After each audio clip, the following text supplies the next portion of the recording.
Salam sehat, Sobat Setia Saudara Siman.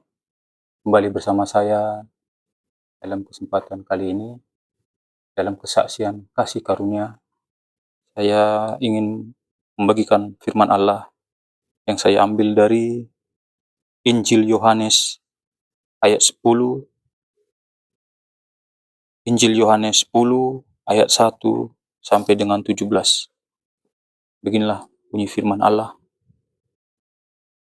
Gembala yang baik.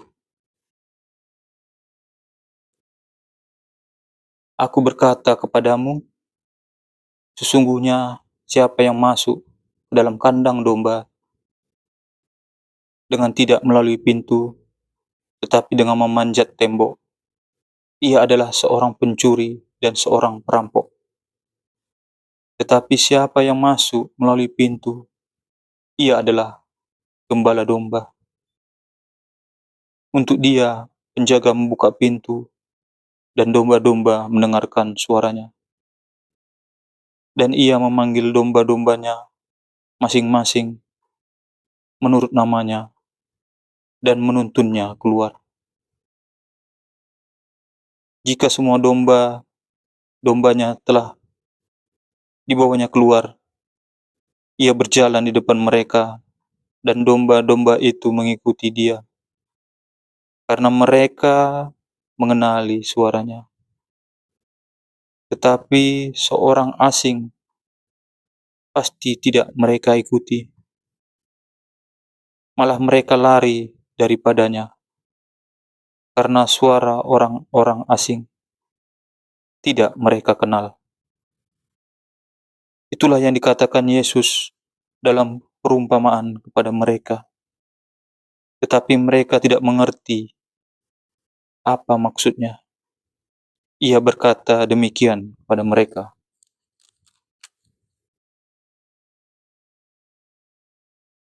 Maka kata Yesus sekali lagi, aku berkata kepadamu, sesungguhnya akulah pintu ke domba-domba itu.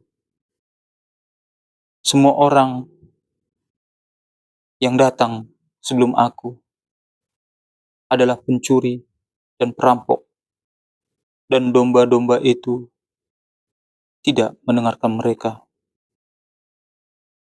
Akulah pintu. Barang siapa masuk melalui aku, ia akan selamat, dan ia akan masuk dan keluar dan menemukan padang rumput.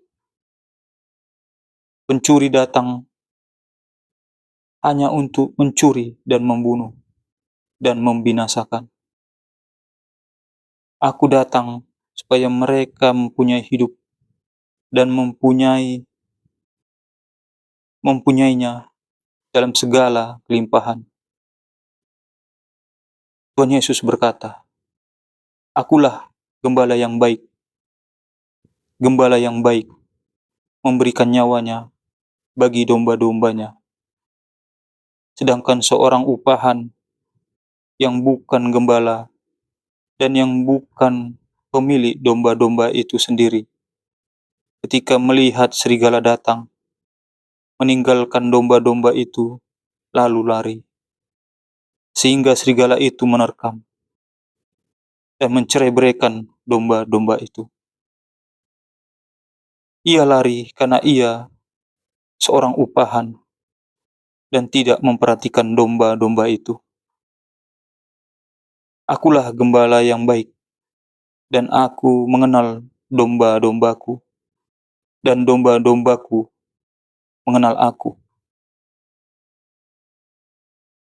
Sama seperti Bapa mengenal aku, dan aku mengenal Bapa, dan aku memberikan nyawaku bagi domba-dombaku.